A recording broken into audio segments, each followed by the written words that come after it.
if you think about it, I think if you think about it that way.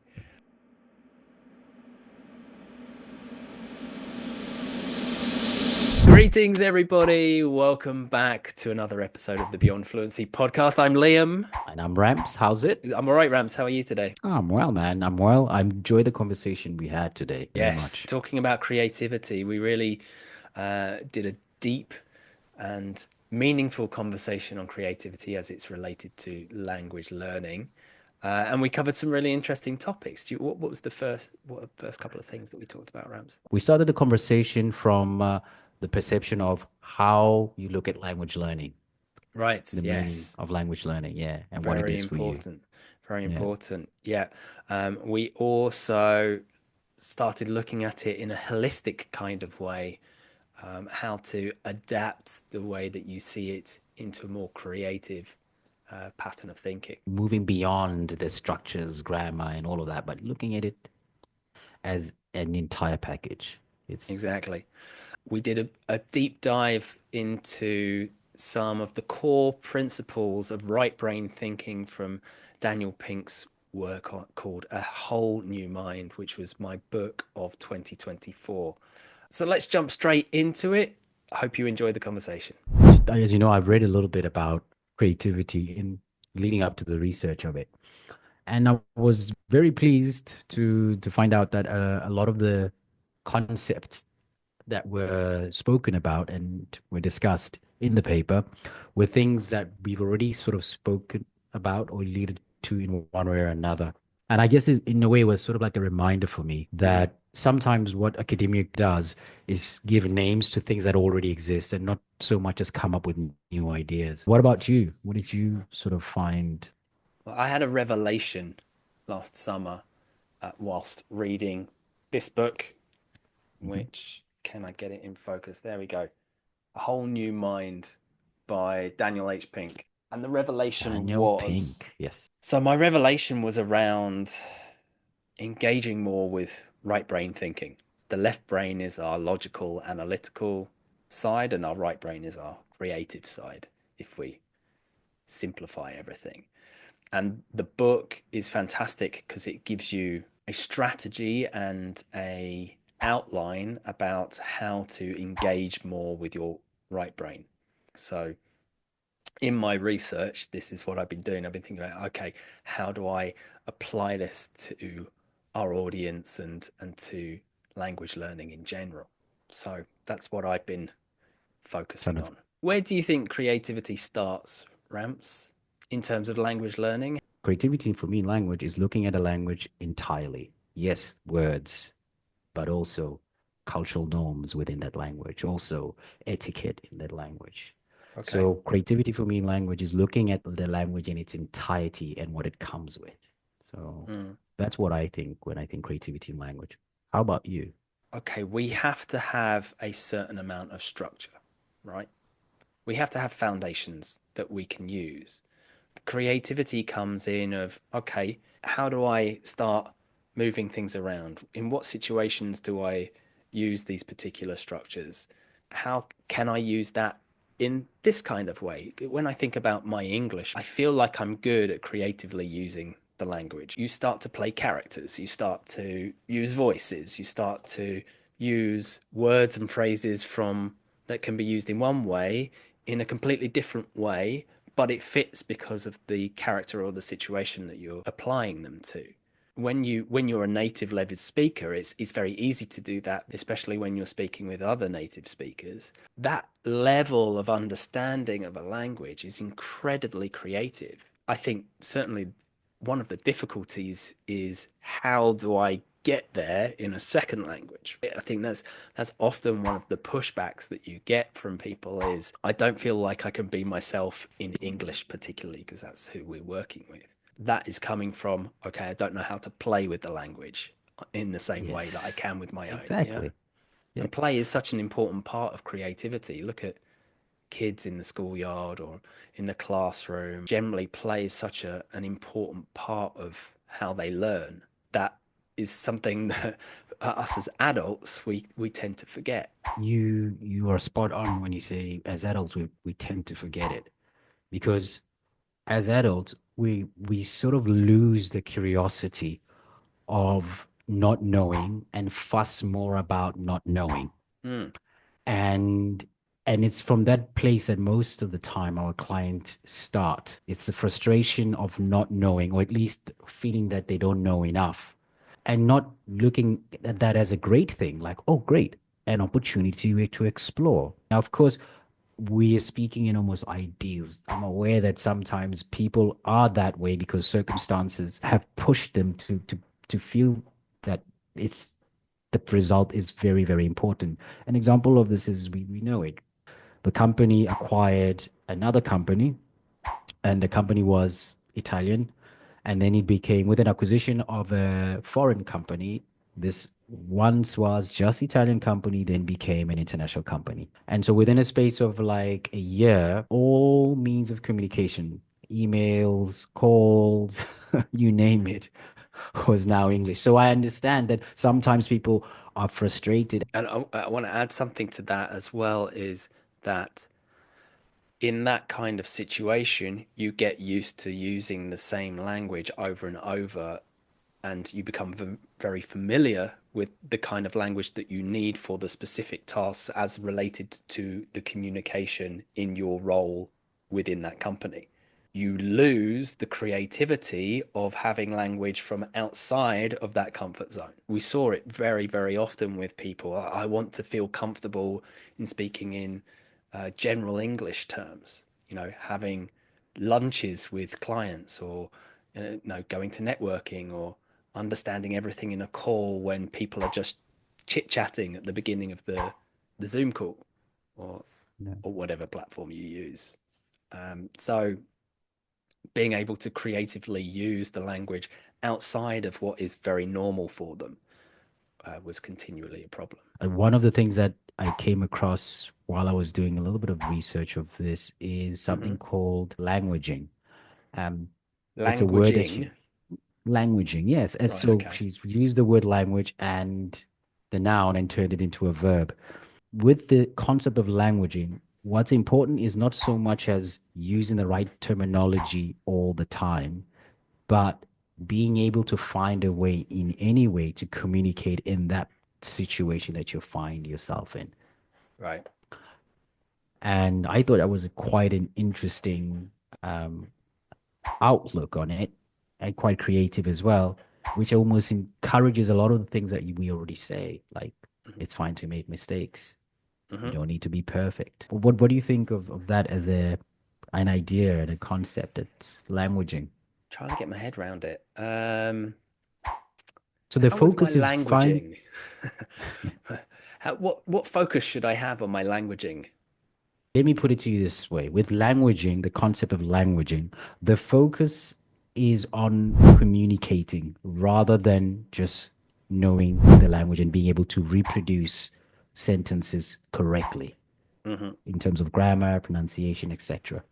But Okay, rather finding a means to communicate. And yes, we will correct those mistakes. Yes. But the focus is, was I able to communicate the message? We right. can tidy up the accuracy issues after. I understand the concept. I find the name a bit clunky. Do you know what I mean? I think I'd probably just say uh, communication instead. Yeah. You're, yeah, you were able to communicate what you meant very well. That being said, here are some language points we need to discuss.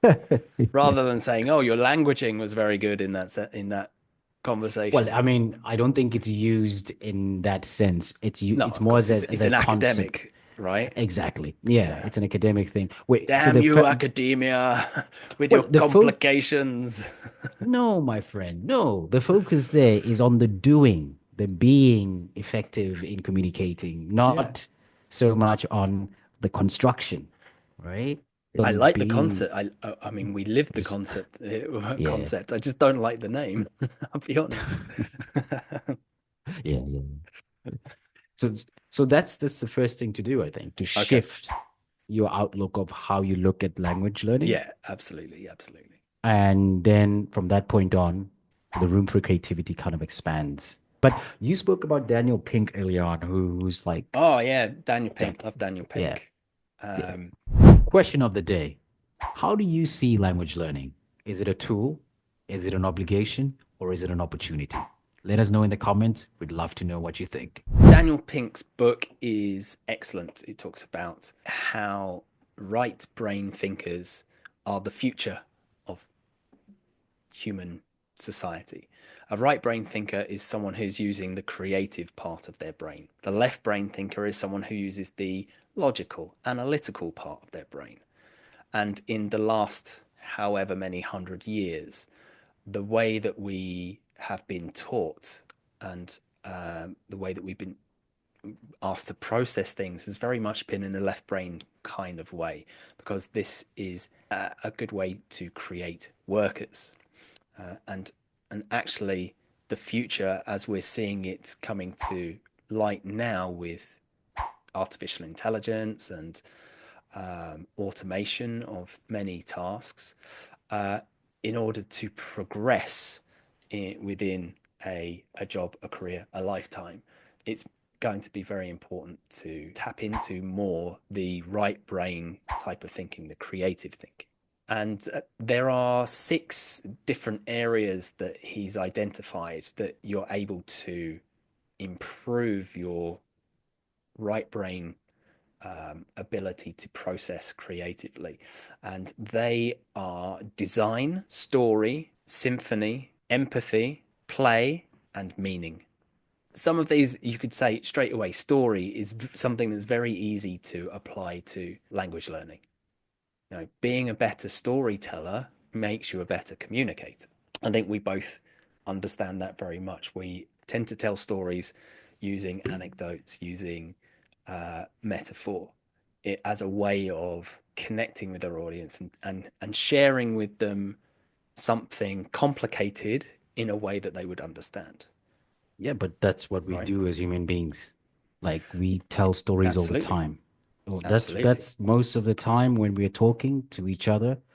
What we're doing is we're telling stories, stories that happened or stories that we hope happens when you're talking about holidays Yep. and so that's an anticipated story, you could even argue, right? Yep. Yeah, So yeah, yeah, yeah. exactly. So, It's deeply ingrained in our cultural communication, yeah, uh, we love all it. the way back to cavemen, all the way back. They told stories by cave paintings and all of the caveman noises that you can make, which are very funny when you do it in the classroom. People tend to enjoy the uh, pronunciation. Anyway, um, so yeah, storytelling is a very important part, and there are many ways that you can apply the creativity of storytelling to your language learning. A good example is if you wanted to improve your presentation skills, you could include a story or personal anecdote in your presentation to allow you to connect with the audience on a more personal level, to create rapport with them. Best speakers in the world are the best storytellers. We we always talk about Simon Sinek. He is a master of storytelling, which is why Yeah. he is the engaging speaker that he is. So And this one is obvious. There are many ways that you can introduce story into your language that allows you to start thinking more creatively about your language.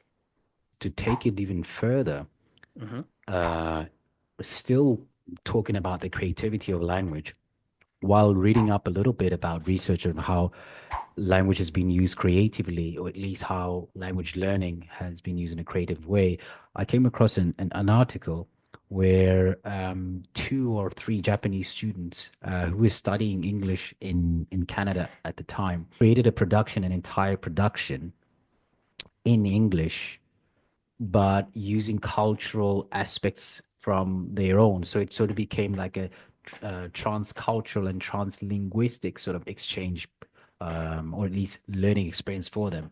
They also explored concepts and ideas in language through this play in a Right. creative way that in their normal lives they wouldn't normally be able to explore. So you can even take it a step further where people are using performance as a form of language acquisition and learning and exploring different aspects, topics, and perhaps even personalities as well. So through creative role play performance, they can put themselves in those situations where they are, you know, kind of Yeah. in that. So yeah, Yeah, absolutely. absolutely. And that kind of leads into a connected one, which is play, right? Yeah, So not yeah. only are you doing storytelling, but when you act things out and do that, that's a very much a way of playing uh with language or with the story that you're telling. Friends, Romans, countrymen, please, if you are getting value from our conversations, it would be super helpful to click the like button, subscribe to the channel, and also hit the notification, the little bell icon there. You push that, and then you'll be reminded every time a new episode is released. Thank you so much.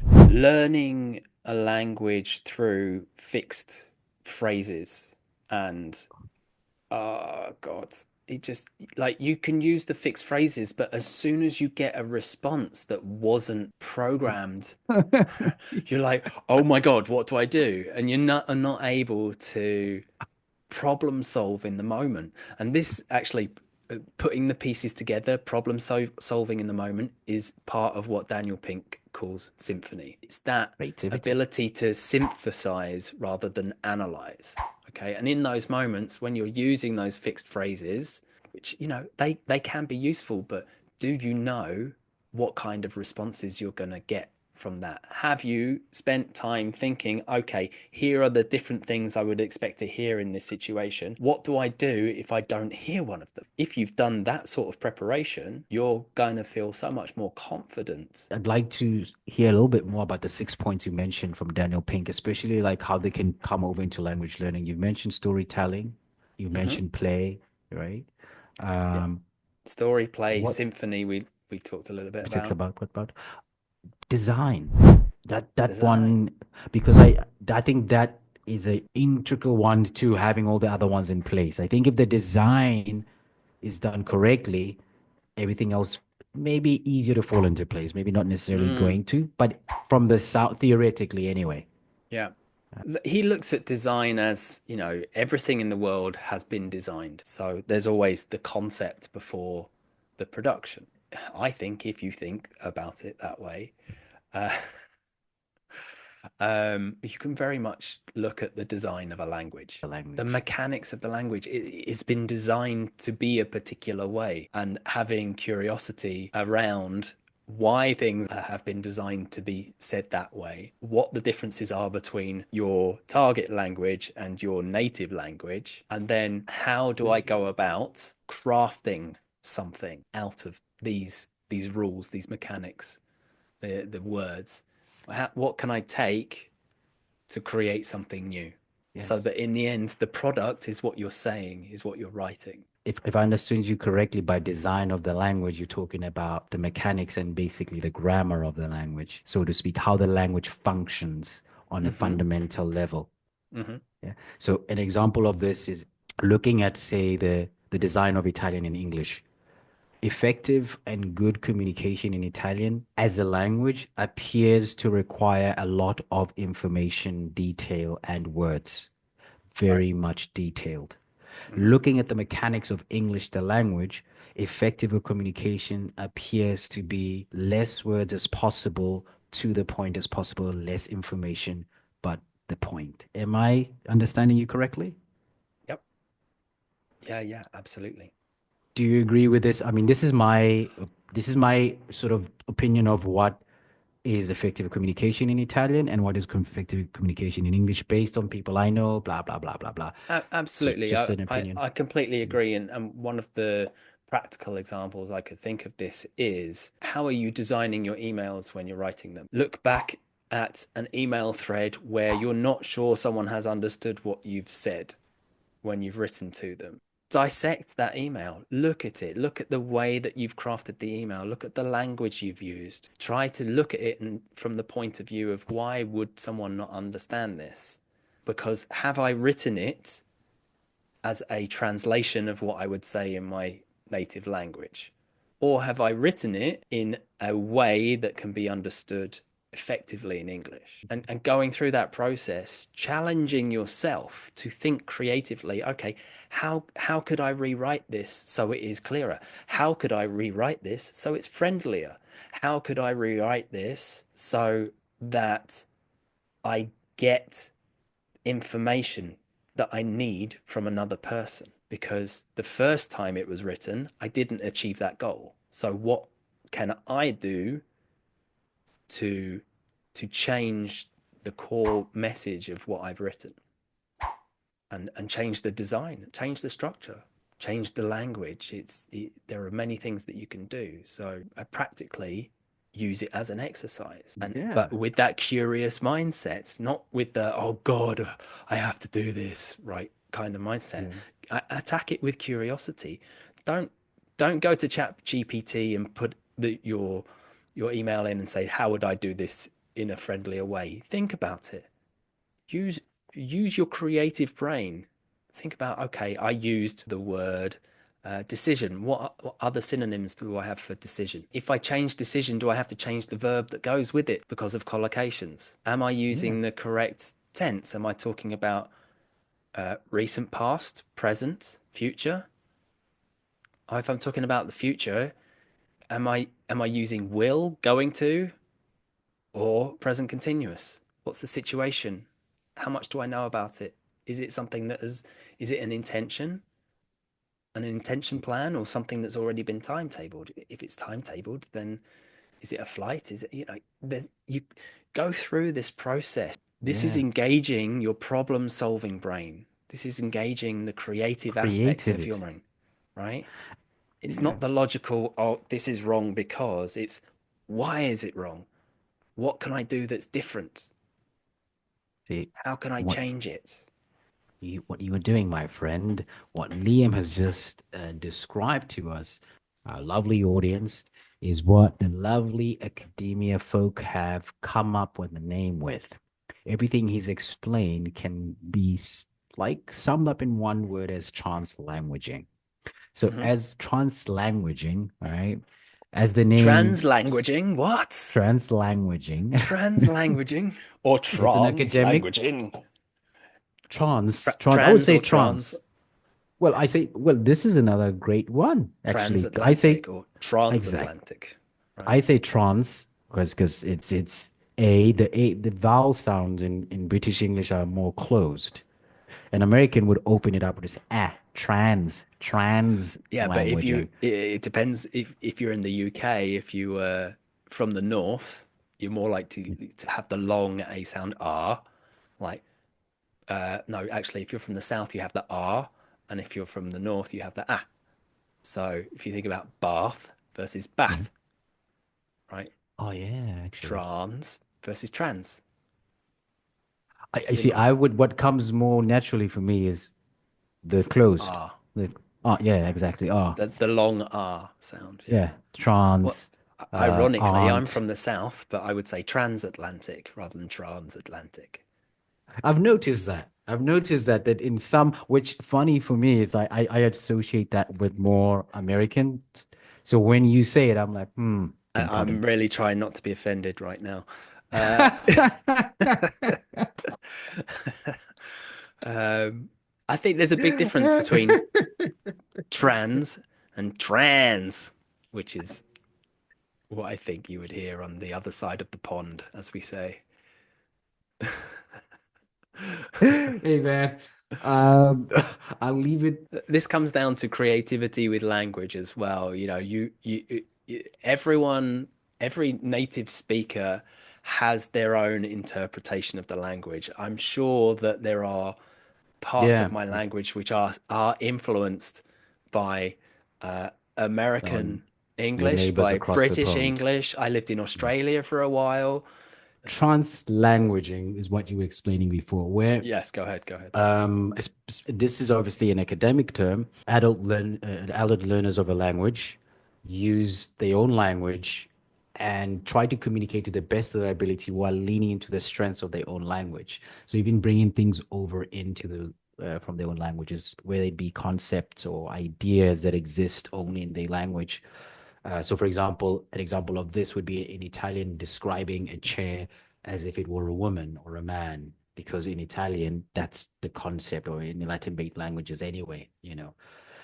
So that's what we're sort of looking at there. So using your own space language to try to sort of compare Hmm. and understand the mechanics of both languages and try to take what you like from both. Bilingual people, we do this a lot to this. So there's just some words that if I'm speaking with my sister, I just simply won't use an English word because Right. it sounds better and it conveys a much stronger meaning if I used a Sotho word, a Zulu word, and in the case of South Africa as well, especially like near the Free State, which where I'm from, an Afrikaans word. You know, an example of this is yes. You know, an enthusiastic yes for me as a South African is not yes in English. An enthusiastic yes is more likely going to be yebo, or yeah, yeah, yeah, yeah, or for sure. Or if it's English, it's English slang. And it just conveys a different meaning, that singular word of how excited or how much in agreement I am with what's going on, you know? So Right. yeah, it's a very, so I encourage you to look it up a little bit more, this translanguaging. Maybe it could Hmm. help you as well with looking at the mechanics of English and Italian and how you could Hmm. use that to help you, yeah, continue Definitely. to grow and develop in that space. Definitely. Definitely. Yeah. Yeah. And then after design, sorry, I still want to go back to Daniel Okay. Pink. Yeah. Yeah. So Yeah, we've mentioned design, and I really like the design. two that Yeah, we haven't covered so far are things that we've spoken about in the podcast previously. We're talking about empathy and meaning. So empathy is very much a right brain activity. Being able to put yourself into somebody else's shoes and to imagine what life is like from their position is a right brain activity. It's creatively thinking about someone else's situation. This one I'm finding difficult in terms of communication. Empathy is incredibly important, but in terms of learning a language, I'm wondering how would you apply empathy to language learning?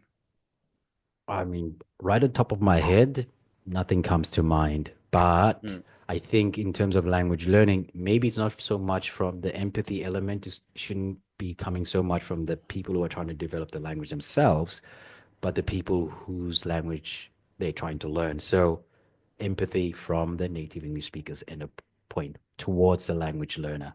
And not from a mm, teaching point of view, like what you and I do, but people who then have to communicate with them for professional reasons or mm. other contexts outside of that. So I'm not so sure there's much from a language learning point of view from the I, person learning, but but I definitely think from whom they're speaking with. I Definitely.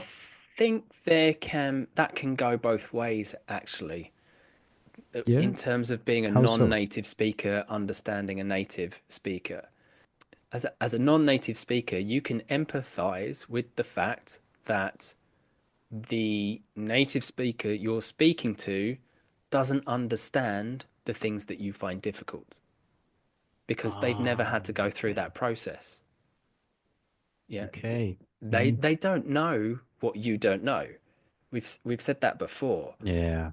and also the other thing that as a non-native speaker speaking to other non-native speakers but in English is the thing that you can think about is how you feel when you're communicating, the fear of not being understood or saying something wrong or making mistakes. You can empathize with the fact that they're probably feeling the same way. People are very self-focused. They're not judging you for your language. They're judging themselves for their language. So if Yeah. you can Mm. empathize with them in that situation, then it helps you feel more comfortable in communicating. I think you actually might be right here, you know. I Yeah, guess I get it. Yeah, agreed. yeah. And then the final one, meaning, purpose. The thing about purpose is it's the bigger picture thinking. You know, you're thinking ahead to the impact that you want to have in the world. This is You're not using your left brain to use your imagination. You're using your right brain. This Yeah, is how better you thinking in create time. the images of what you want to see your life like, the way you want to see the world. This is definitely a right brain activity. And Yeah. to apply that to your language learning is incredibly important as part of motivation. But you got to see the bigger picture. You got to see where this is going. It's not, if you get stuck in I'm just learning a language for my job, it's not a clear enough goal in that sense. So yes, I think taking time and actually spending time on purpose. A vision board is something that came up when thinking about Symphony, about making connections. And I think it's very important for purpose as well. The more connections that you make, the easier it is to find your pathway to your purpose. But having some sort of visual reminder of what that is, even when things are difficult, even when you're stuck on something, it helps to remind you why you're doing that. And understanding your why is incredibly important. I Thank you, think Simon it Sinek. leads it leads me to, I think it is a strong connection there, I feel, with purpose. And one of the other academic terms that I use in terms of adding creativity to language learning is that there's been sufficient research done to sort of not 100% prove, but at least to make a case, and a solid case at that point at it as well, that people who speak multiple languages do exhibit slight differences in behavior and personality when they switch from one language to another, you know, because Mhm. when you speak multiple languages, you sort of also navigate these different cultural beliefs with that comes with each language. And sometimes I think we don't maybe put enough emphasis on that. And I think purpose is tied to this as in that way, that transcultural identities that you want to be able to identify as someone who speaks several languages, Yeah. you know. And that means that I language is am an more, English speaker. yeah, I am a it, polyglot. yeah, and that for me, it goes hand in hand with seeing language with being more than just a tool, it, Yeah. but as a means of exploration, creativity, learning, and a constant of each and every one of those things that I mentioned, you know. And I think Yeah. that's how you get creativity into your language learning. I've said it 7 times unfold probably by now, but it starts with changing or at least looking at language learning as a discovery I to like the way you learn. put it. It's an opportunity to know and understand a culture better. So, Rams, we come to the end of our time together. If I could pick my mic up and drop it for you, I would. It's been awesome. Thank you very much for listening, everybody. Ramps, Yeah. take us away with the song. Oh, happy day. Oh, Oh, happy happy day. Oh, day. happy day. It's the first thing that Oh, came to happy mind. day. Oh, happy day. I've been told never to sing, but thanks, guys, for joining in today and listening.